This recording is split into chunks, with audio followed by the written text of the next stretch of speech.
Hi, I'm Muhammed Hamdan and this is Nightline, news making the headlines. No policy paper yet on RON95 fuel subsidy rationalisation. And 3 drivers arrested after testing positive for drugs.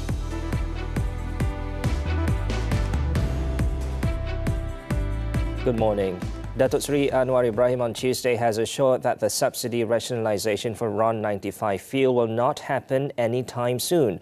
The Prime Minister explained that the decision on its implementation would only be made by the government after considering the effects of the various subsidy-related measures taken since last year.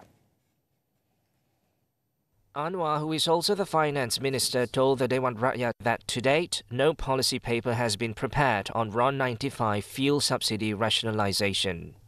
Setakat ini, belum ada kertas dasar yang boleh membawa kita untuk melaksanakan dengan cepat. Itu saya boleh beritahu. Ya. Ada kajian daripada dulu, ada, tetapi kita fikir lebih baiklah kita lihat dulu langkah-langkah yang diambil, kena elektrik, ayam, penyasaran diesel, itu 3 dibuat tahun ini dan tahun lalu. Kita tengok kesannya dulu dan bagaimana tentang reaksi rakyat. Kemudian barulah kita bersedia, berunding apakah keperluan. He stressed that such measures are needed to stop the wealthy and foreigners from reaping the benefits of subsidies, which has been going on for years. While he did not reject the possibility of more subsidy rationalisations in the future, Anwar said the government would always exercise caution in implementation. He also said this year the government has allocated 58.1 billion ringgit for subsidies, as well as other incentives to assist the people, especially vulnerable groups. This includes raising the maximum rate for Sumbangan Tunai Rahmah STR to 3,700 ringgit from 2,000 ringgit and increasing the Sumbangan Asas Rahmah SARA cash aid to 1,200 ringgit from 600 ringgit, as well as providing 150 ringgit early schooling aid BAP for all school children regardless of their family's income bracket. Earlier in Putrajaya, Anwar said that the government remains resolute despite facing criticism for implementing targeted subsidies and firm stance against corruption. These measures are crucial to strengthen Malaysia's economic foundation, highlighting the country's revenue was being wasted and subsidies were not reaching the intended target groups. Speaking at a gathering with Finance Ministry staff, Anwar said the government will not backtrack on unpopular decisions such as rationalising diesel subsidy in order to save the country. He also highlighted the necessity of targeted diesel subsidy due to long-standing issues of fuel smuggling, which diverted the subsidy meant for Malaysians to other countries. Yang mengecam tindakan menentang rasuah itu banyak. Padahal semua orang tahu ada setengah kes itu puluhan tahun orang tahu. Memang dia kata ni, bapa korupsi negara. Kumpul wang bilion-bilion dalam negara, bilion-bilion luar negara. Tak berani siapa sentuh. Dia boleh kita sentuh, tak ada yang sokong. Kerana pengaruhnya begitu buka dan dana begitu luas. Anwar added that the savings garnered from the rationalisation of subsidies and strict measures to curb corruption must be returned to the people by providing assistance to the needy and vulnerable groups, as well as addressing fundamental issues such as water supply in Kelantan, Pulau Pinang, Kedah, Perak and Sabah, as well as implementing flood mitigation measures. Now, Anwar also lamented that the politics of hatred is becoming more ingrained in the country. However, he is unfazed, adding that he will not stop the government from doing its job. Dan saudara, tidak mudah, saya beritahu, tidak mudah dalam negara ini. Kerana politik kebencian terlalu menebal. Tak ambil gaji pun dihina. Bantaran rasuah tegas pun dihina. Baik dengan Hamas pun dihina. Dengan BlackRock pun dia kata ejen Yahudi. Fakta tidak dipedulikan sama sekali. Jadi yang dilontarkan hanya kebencian. Ya. Apakah ini harus mengganggu kita? Tidak. Anwar also said that he wanted to continue serving the country and expressed confidence that Malaysia has the potential to continue progressing. He also called on the younger generation to join the government's efforts in elevating the nation's status. Plantation and Commodities Minister Datuk Seri Johari Abdul Ghani has proposed that the windfall tax derived from the country's palm oil industry be channeled back to oil palm growers for replanting. He told the Dewan Rakyat on Tuesday that his ministry will work with the Malaysian Palm Oil Board, MPOB, to review the tax as well as raise the matter with the Finance Ministry.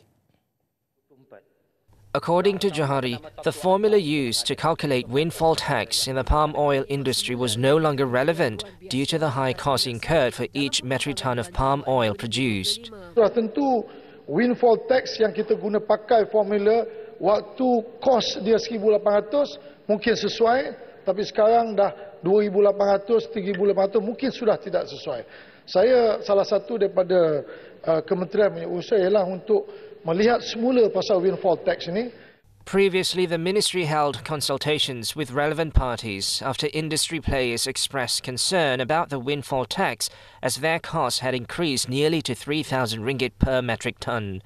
In the 2022 budget, the government revised the windfall tax for local palm oil producers and imposed a standard 3% levy on palm oil prices above 3,000 ringgit per ton in Peninsular Malaysia and above 3,500 ringgit per ton in Sabah and Sarawak. Moving on, the Education Ministry will ensure no more cases of bullying at schools are swept under the carpet. Its Minister Fadlina Siddiq said on Tuesday that the ministry is giving full attention to this issue by enhancing guidelines for handling bullying incidents at educational institutions in collaboration with the police and school stakeholders. Kita menerima aduan yang lebih tinggi, maksudnya mereka bersedia untuk bercakap, bersedia untuk memberikan maklumat kepada kita. Jadi saya mahu lihat perkara ini dalam sudut yang lebih positif, mengangkat aduan-aduan ini untuk tindakan kita.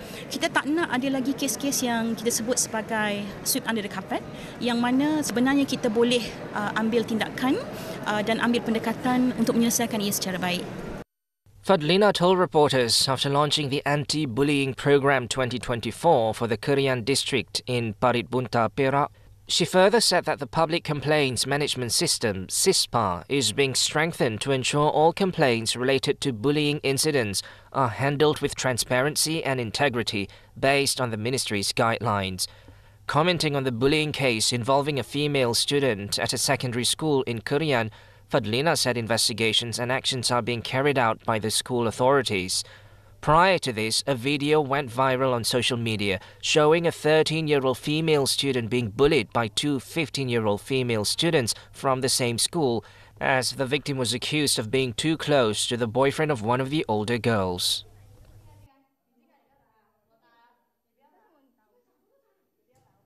Three drivers were detained on the first day of the integrated operation against tour buses after testing positive for drugs during the operation conducted along the Karak Highway early on Tuesday morning. During the 6-hour operation, enforcement officers also temporarily seized two tour buses after their drivers were found without driving licenses. A total of 68 tour buses and 25 express buses were inspected during the integrated operation launched by the Road Transport Department together with the National Anti-Drug Agency and the Tourism, Arts and Culture Ministry. The operation started at 6 a.m. and lasted until 12 p.m. in which 15 summonses were issued. Road Transport Department Senior Enforcement Director Muhammad Kifli Mahasan said among offences include drivers without Public Service Vehicle PSV vocational licences and driving licences. 6 tour buses were found not using tourist driver services, while urine tests were conducted on 49 drivers, with 3 testing positive for drugs. Ini merupakan satu kesalahan yang sangat serius dan pihak JPJ ingin tegaskan dan ingin memberi amaran kepada semua pengendali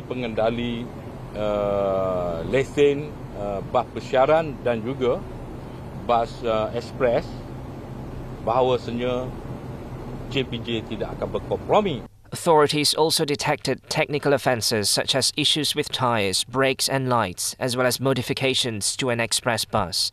One express bus had no second driver, and a tour bus driver was found using mobile phone while driving.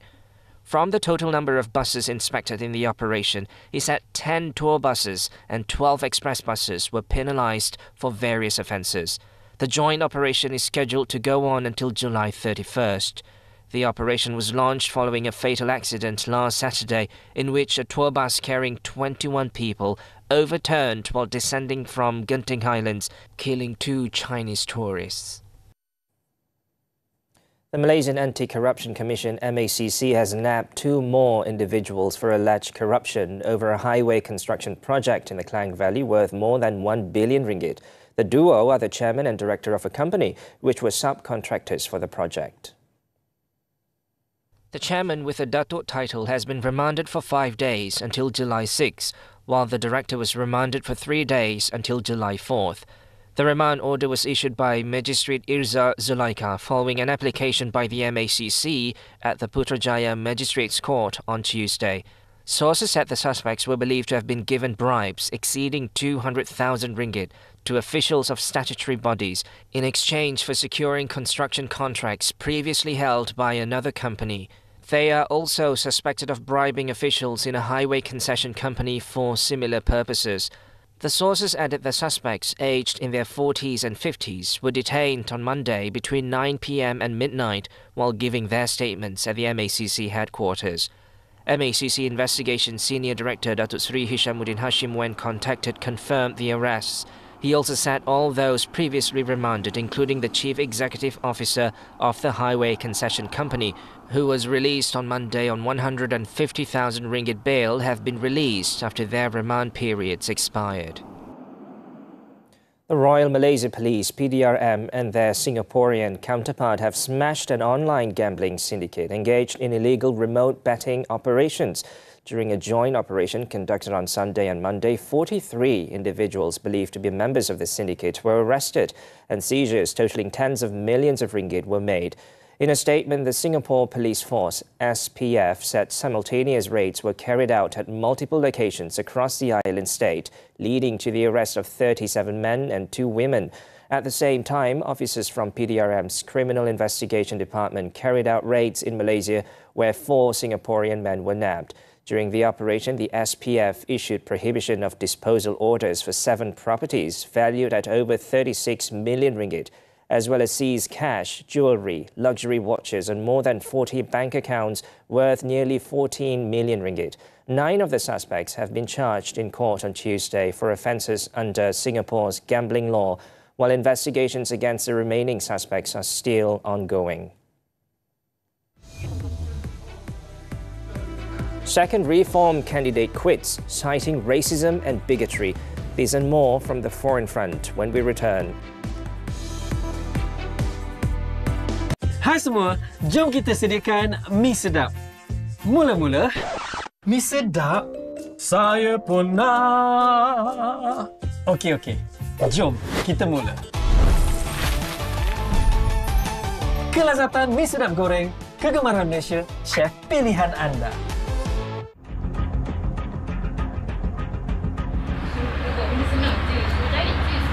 Itulah kau, anak orang miskin.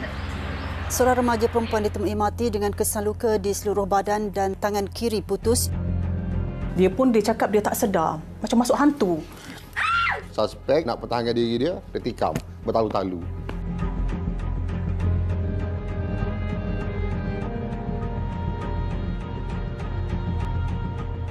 Benda ni kalau kita bincang, kita akan dapat bawa dia ke jalan yang benar. Kak Amy ni macam tak sabar-sabar lah. Tak pernah terbit insaf tu langsung Tadi dah salah buat orang. Ya. Wanita hari ini. Dia buat kita, dia pula acah tersakiti. Ini bahaya ni, mesti play victim. Ini menu sepanjang zaman, cuba teka. Saya tahu, menu-menu legend, bihun sup, mi kari, macam-macam lagi. Bila emosi menguasai diri, banyak yang boleh terjadi. Hati menguasai akal yang kita bincangkan ya. Kebelakangan ini kerap kita dengar tentang mati mengejut. Farin, apa yang perlu kita tahu? Bila dah lama kahwin ni, rasa cinta makin pudar. Kenalah renew rasa cinta tu. Menarik di WCI TV3. Dan stream sekarang ditonton. Foreign news. The 2024 UK general elections. Another Reform candidate has suspended her campaign and defected to the Tories, saying the vast majority of others standing for Nigel Farage's party are racist, misogynistic and bigoted. In a statement issued by the Tories, Georgie David said she had suspended her campaign with Reform with immediate effect and is endorsing the Conservative Party. David, who was the candidate for West Ham and Beckton, is the second person to jump ship amid allegations of racism within the ranks of Reform UK. Prior to this, Reform's candidate Liam Booth Isherwood, who is standing in Erewash, also defected to the Conservatives over racism concerns. The defections follow the controversy over Reform canvasser Andrew Parker, who was caught making a racial slur about Prime Minister Rishi Sunak. Due to this, Reform UK had to drop several election candidates because of racist remarks they have made. Meanwhile, Labour leader Sir Keir Starmer is reported to have accepted more than $96,000 worth of entertainment, clothes and similar freebies from UK donors since the 2019 general election. The party leader reportedly received gifts, benefits and hospitality, including more than 20 free tickets to see football matches. The most generous benefit Starmer disclosed was $20,481 of work clothing this April from Lord Wahid Ali. When asked about the freebies on Monday, Starmer said the transparency of the register means that everybody can see who donated, what it was for and how much it is, to ensure there would be no conflict of interest. US President Joe Biden has denounced the US Supreme Court ruling on presidential immunity as a dangerous precedent that undermined the rule of law. In an address from the White House on Monday, Biden said the court decision meant Trump, his predecessor and challenger, was highly unlikely to go on trial before the November 5th presidential election for his role in seeking to overturn the results of the 2020 election that Biden won. He said the court's decision meant there were now virtually no limits on what a president could do. Biden issued the statement shortly after the highest US court ruled that Trump could not be prosecuted for any actions that were within his constitutional powers as president. Opponents of France's national rally, RN, stepped up their bid to block the far-right party from power on Tuesday, as more candidates announced their withdrawal from this weekend's runoff election to avoid splitting the anti-RN vote. According to reports, some 180 candidates have confirmed they will not stand in Sunday's second round for France's 577-seat national parliament. President Emmanuel Macron also urged voters to rally behind candidates who are clearly Republican and Democratic, which, based on his recent declarations, would exclude candidates from the RN. Marine Le Pen's RN came out well ahead in the first round vote after Macron's gamble backfired, leaving his centrist camp to a distant third behind a hastily formed left-wing alliance. In South Korea, at least 9 people were killed and 4 others injured when a car struck pedestrians near Seoul City Hall on Monday. According to officials, there were 6 fatalities at the scene, while 3 others were pronounced dead after being rushed to hospital. Local media reported that a 68-year-old driver crashed into people who were waiting at a traffic signal. It added that he was driving in the wrong direction and hit 2 other vehicles before ploughing into the pedestrians. The Safety and Transport Director at the city's Jungu District Office said a man was detained by police over the incident. Investigations are now underway to determine if drugs or alcohol were involved, as well as whether the deadly incident was caused by accidental acceleration. In India, at least 107 people were feared dead in a stampede at a religious gathering in northern state of Uttar Pradesh on Tuesday. According to authorities, the stampede occurred in Hathras district near the country's capital, New Delhi, where a large crowd had gathered on an area of open ground in response to a call from a local religious leader. It stated that the incident happened due to overcrowding at the time when people were trying to leave the narrow exit at the venue. Initial reports revealed that more than 15,000 people had gathered for the event, which had permission to host around 5,000 people.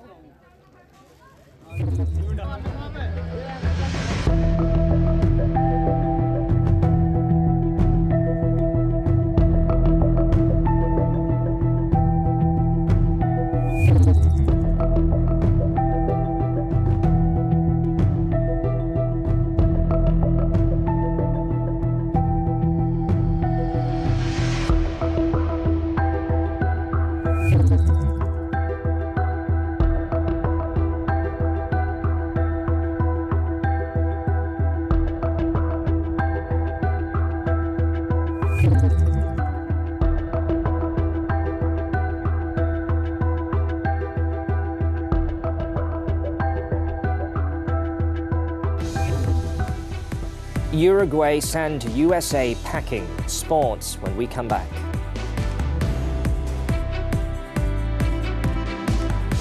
Apabila siren berbunyi, mereka sedia beraksi. Bersama Korporal Bani. Jadi sekarang ni kita tengah cari suspek-suspek yang terlibat. Menghadapi detik-detik mendebarkan. Keluar! Unit peronda. Satu rombakan baru saja berlaku. Dalam Polis Peronda setiap Jumaat 10 malam. Terbaru di TV3 dan stream juga melalui Tonton. Berpaut pada jalan cerita yang sama. Dalam masa 3 bulan, korang kahwin. No way. Mana ada pengantin lari? Pengantin perempuan dah hilang. Bukan jodoh kami berdua ni. Menyatukan jiwa yang selama ini saling mencari. Awak jangan nak kutuk-kutuk saya. Kalau tak. Yelah, Tia dah besar. Baru awak nak kahwin balik. Tapi tak jadi kan? Pengantin pasti jadi. Mulai 11 Julai, Khamis hingga Sabtu 9 malam. Terbaru di Lestari TV3. Dan stream juga melalui Tonton. Musim rambutan kembali. Jom kita bawakan aneka resepi rambutan. Bahaya makanan proses. Nak mudah atau mudarat? Kenali tape, khazanah alam yang kian pupus. Kandungan lucah di media sosial, bagaimana sebenarnya ibu bapa ini nak mengawal kanak-kanak daripada terjebak? Dan soal wang, kita bercerita mengenai simpanan tetap, adakah masih relevan? Semua ini di Malaysia hari ini setiap Isnin hingga Jumaat, juga di aplikasi Tonton. Hanya di TV3. Sports now. The Olympic Council of Malaysia, OCM, on Tuesday unveiled a new fiercer striped pattern for the national contingent's official attire at the 2024 Paris Olympics, following the mixed feedback on the previous design. OCM President Tan Sri Nurza Zakaria said the new design features a black background with bold, prominent yellow stripes on the front and back of the jackets, while adding the OCM logo in the colours of the Malaysian flag as a mark of respect for the Jalur Gemilang. He also stressed that due to time constraints, sponsor Yonex Sunrise Malaysia had granted special permission for the Yonex logo not to be displayed and for the uniform to be made with a different fabric. With the new design, Nurza hoped that the contingent would have the unwavering support of all Malaysians in the mission to bring home Malaysia's first gold medal at the world's biggest sporting event. Turning to football, the 2024 Copa America host nation, the US, were eliminated from the tournament after suffering a 1-0 defeat to Uruguay. The match was rife with stoppages and physical clashes from the start, following the referee's controversial decision to book Tyler Adams in the 15th minute, although he was fouled by Uruguay's Matias Oliveira. Despite Drake Behalter's side's early attacking efforts, Uruguay produced the better chances, with Nahita Nandez's shot being cleared by US's defender Timothy Ream. La Celeste then found the lead after the hour mark when Matias Oliveira bundled in a rebound from US goalkeeper Matthew Turner's weak parry to seal the win. The result sees Marcelo Bielsa's side top Group C with maximum points and advance to the last 16. On to tennis, the 2024 Wimbledon Championships. World number 1 Jannik Sinner made a winning start to his campaign after seeing off Yannick Hanfmann in the first round. Top-seeded Sinner displayed his dominance as he dispatched his German opponent 6-3, 6-4, 3-6, 6-3 in a match that lasted 2 hours and 58 minutes. With this victory, the Italian will next face fellow countryman Matteo Berrettini in the second round. In the women's singles match, world number 2 Coco Gauff kicked off her campaign with a dominant 6-1, 6-2 victory against American compatriot Caroline Dolehide. The win sets up the US Open winner for a match against Romania's Anca Todoni in the next round. Federal court upholds ex-barber's death sentence. The details coming up.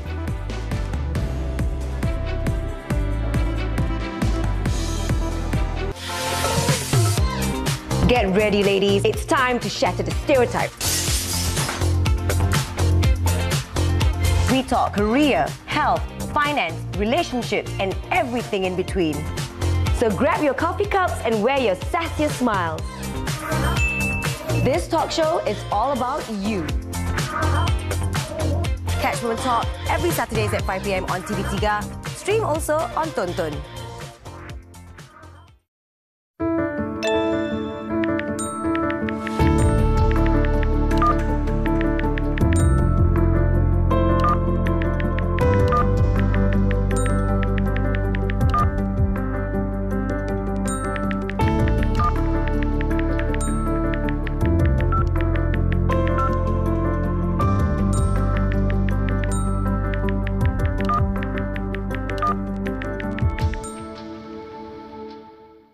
Pencalonan baru Muzik 39 minggu ini.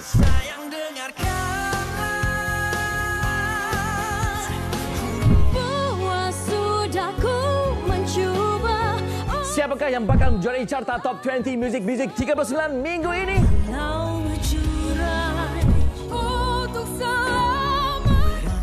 Semuanya dalam Muzik 39 Ahad ini, jam 12.20 tengah hari di TV3 dan stream secara langsung di aplikasi Tonton. Welcome back. The investigation on the circulation of graphic photos purportedly showing the injuries on the body of autistic child Zain Ryan Abdul Matin will be conducted by Bukit Aman. Selangor Police Chief Datuk Hussein Omar Han said Bukit Aman's elite crime investigation unit will take over the probe into the circulation of the photos. Bahan bukti diviralkan dan siasatan tu diambil alih oleh unit UIJT lah. Bukit Aman yang akan disiasat bawah Seksyen 8 Akta Rahsia Rasmi. It was reported that a senior police officer made a report regarding the circulation of the photos on June 30th.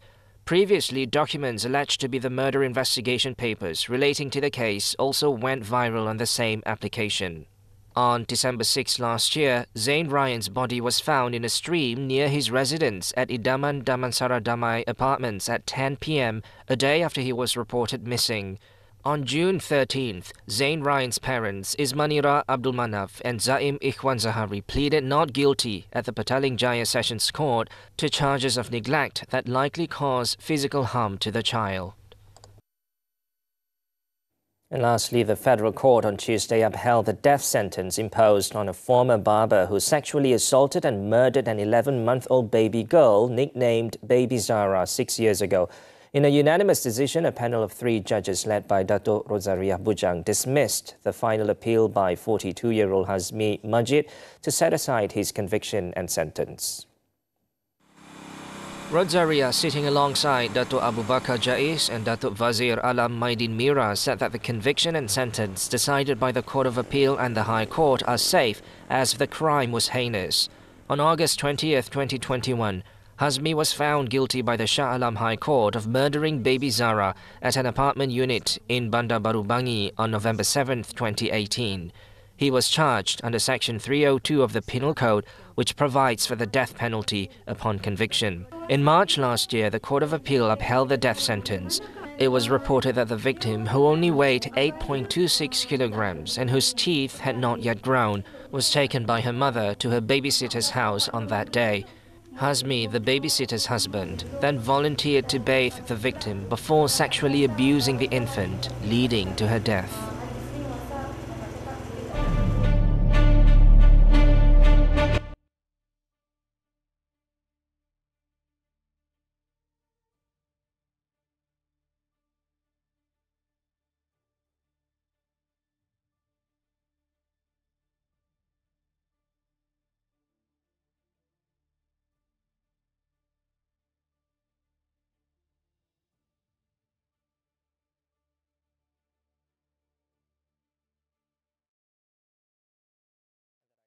This edition of Nightline will leave you with visuals of folk artists in Fujian, China, performing the cauldron-bearing couple dance, enchanting audience and passers-by alike. With that, I'm Muhammed. Hamdan. Thanks for tuning in and take care.